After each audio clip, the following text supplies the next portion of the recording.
Mom, alis na po ako Here's your allowance. Meron pa po ako Gamitin niyo na lang po yung pambili ng next groceries natin. Billy, bye na po ma. Take care of myself sa school. I love you and tell dad that I love him too, okay? Ang batang yun talaga. Billy, kanina pa kita inaantay. Huwag mo naman masyado ipahalata na miss mo na agad ako. You know you're my savior pagdating sa ACADS. Pa-tutor ako sa part na to. Sabi ko na ginagamit mo lang ako eh. Billy naman eh. Dalisan ba dyan? Eto. Congratulations, Billy. You're running for highest honors college. You're really making us proud, ha? Keep it up. Thank you po. Hindi naman kailangan pumalakpak. Deserve mo naman talaga. Saan pa nga lalo pang nilakasan. The dress is giving, Billy. Thank you. You wanna get the link ba? Pwede? Hindi mo i-gatekeep? Hindi lang naman ako yung pwede magsuot ng damit na to. Thank you! Ang bait-bait mo talaga kaya ang daming humahanga sa'yo eh. Ano ka ba? Hindi naman. Anong hindi ka dyan? You have a perfect life, Billy. You're a very good friend, schoolmate, and classmate. Tapos your family is very, very rich pa. You're a loving girlfriend and may perfect relationship pa with Jules. Beauty and brains ka pa, tapos you're super kind pa. Baka lumaki ulo ko niyan Wala kaming pake kahit maging megamind ka pa, we will still love you, Billy. Thank you, Laya. And you know my name pa? Oh my gosh! Of course, nagkaroon na tayong interaction dati, diba? How's your day, my love? Ganun pa rin, masaya, enjoy, and hindi boring. Tapos, running for highest honors ulit ako. And then, alam mo ba, I stumbled upon the schoolmate. Her name is Laya. Sabi ba naman niya, I have a perfect life. Perfect ka naman talaga. You're my perfect Billy. It feels weird lang, as in, sa buong buhay ko, ngayon ako nasabihan ng perfecto ako. Nobody's perfect naman. You're an exception, baby. Whatever. Sa'yo ba, Jules? How was your day? Nagka-abere lang sa isa sa mga subjects pero nagawa na naman na paraan. Don't pressure yourself too much, ha? Yes, ma'am. At saka palagi sumasagi sa isip ko na kapag nagpadala ko sa inis at saka sa pagiging stress ko, lalo magiging masama yung kalalabasan ng mga ginagawa ko. Very good naman ang baby ko. Kaya pengen ako kiss. As you wish. Bakit, Billy? Ikaw yun? Yung ano? Cringe naman ito. Narinig mo yun? Billy, are you okay? Pinagtitripan mo ba ako, Jules? Okay ka lang ba? Ano ba sinasabi mo? Huwag ko na lang kaya ilagay itong part na to sa POV na to. Medyo cringe kapag naghingi pa siya ng kiss eh. Baka mamaya makringe na rin yung mga manonood nitong content ko na to. Billy! Jules? Lo, ano nangyari? Ba't nag-glitch? Ba't nakastuck na siya? Ba't ganito? Part? POV? Content? Audience? My friends? My family? My schoolmates? My boyfriend? Hindi ako tanga para hindi ma-realize to. Isang palabas lang ang perpektong buhay ko. Ano, tapos ka na sa POV na ginagawa mo? Paano matatapos biglang nag-glitch to in-edit ko? Ayaw na gumalaw ng clips pati yung editing app na damay. O paano yan? May ako na nga asikasuhin. Tara, kain muna tayo. Tara. Ay, wait, yung phone ko. Gusto mo raw ako, Faith? Jover, kanino mo nalaman yan? Narinig ko sa mga block page natin. So, gusto mo talaga ako? Oo, hindi ba pwede? May girlfriend ka ba? Wala akong girlfriend pero I'm not yet healed, so I don't want to commit sa isang bagay kung alam ko hindi pa ako po.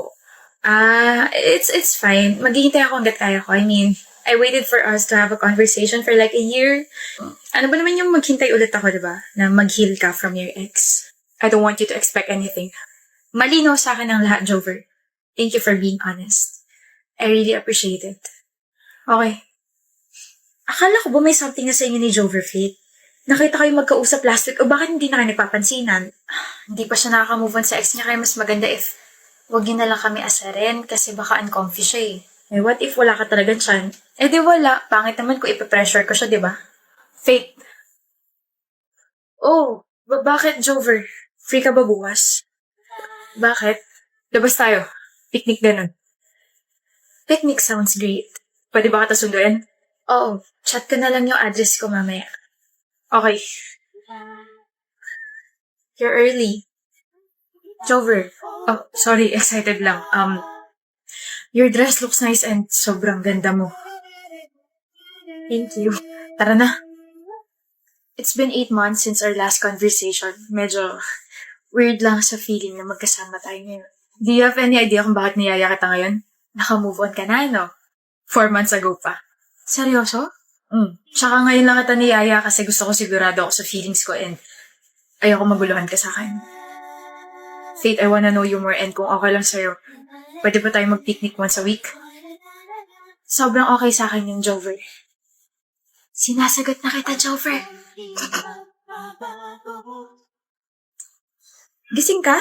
Hindi naman ako tulog, madam. So, anong ulit yung sinasabi mo?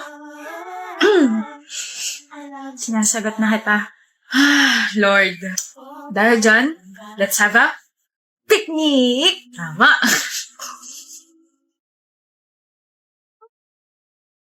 Hello po, tita. Iha yung anak ko. Bakit po? Ano po nangyari kay Jover? Papunta na po siya rito sa bahay namin. Sinaksak ang anak ko. Pinatay siya. Po? What's wrong, love? Jover. Love. Wala. Nightmare lang. Kala ko naman kung ano nangyari sa'yo. Go back to sleep. Tatabihan kita maya-maya lang.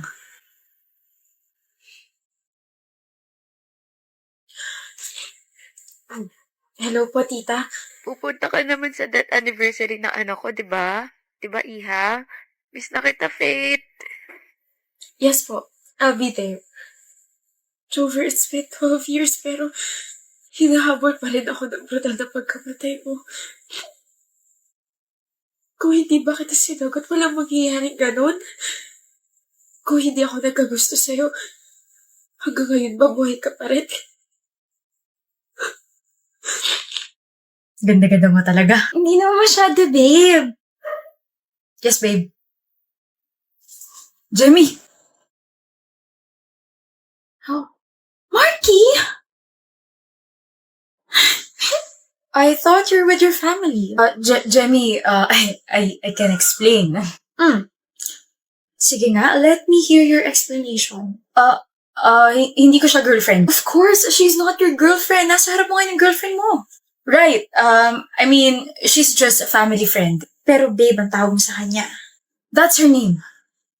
Okay, I believe you. Yes, thank you. Do you really think na uto-uto ako? Na paniniwalaan ko yung mga pinagsasabi mo? Marky, my gosh, baby. You know that I'm pretty smart. Consistent honor student ako since high school and gumraduate ako ng magna cum laude. Malakas pa yung instincts ko, so bakit kaya ako nandito sa village ng babae mo? You're right. Bobo ka kasi magtago. You're careless and you're easy to read. Kaya hinuli ko talaga kayo para hindi ka na makatanggi pa, Marky. Look, hindi ko sinasadyang lokohin ka. Hindi sinasadya. Parang sinasabi mo na nagkabungguan kayo tapos sabay may relasyon na kayong bigla, ganun ba?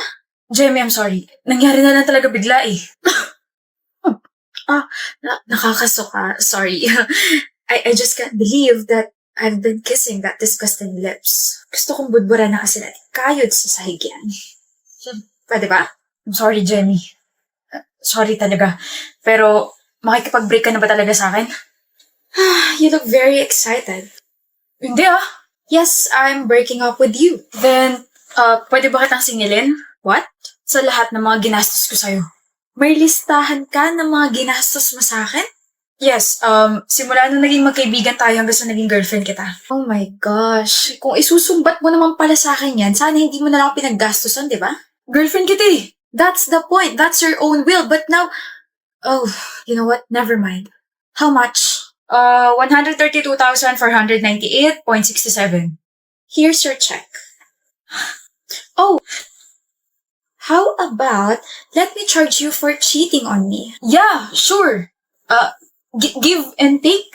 Yeah, I want your position in my company. What? No, that's too personal, Jamie. Mawawalan ako ng trabaho. No. You made this personal, Marky. Also, I can't work with cheaters. Nakakasuka yun. That's unethical. Yung cheque. Kahit yung cheque na lang. Fine. Here, that's 150,000. I hope enough na yan. Naawa naman kasi ako sa'yo bigla eh. Thank you, Jamie. As in, sobrang thank you. And sorry talaga. You're welcome. 150,000. Walang pirma. Walang pirma yung cheque. Mahal you don't need to cook na nag-order na ako. Omo, chincha? Eh? Patagdagan din na ice cream, please. Inuubo ka ni. Jebal. At sinapian na naman po siya. Visit ka, hindi ako sinapian. Papakit ako. Anong kay drama na naman ang pinapanood mo at nagko-Korean ka na naman. May I help you? Huwag na, dyan ka na lang. Ako na lang maghahain ng mga plato. Mahal, may I help you yung title ng pinapanood kong kay drama ngayon. Hindi mo na ako kasi nilinaw. Tukol ba saan yan? Yung female lead, which is Baek Dong-ju, nakakakita at nakakausap niya yung mga multo at ginagrat niya yung mga wishes nila. Tapos yung male lead, gwapo. Sobrang gwapo. Baka ipagpalit mo na ako niyan, ha? Wednesday ngayon, di ba? Manonood ka mamaya? Malamang. Sama mo ako. No tayo, Yobo.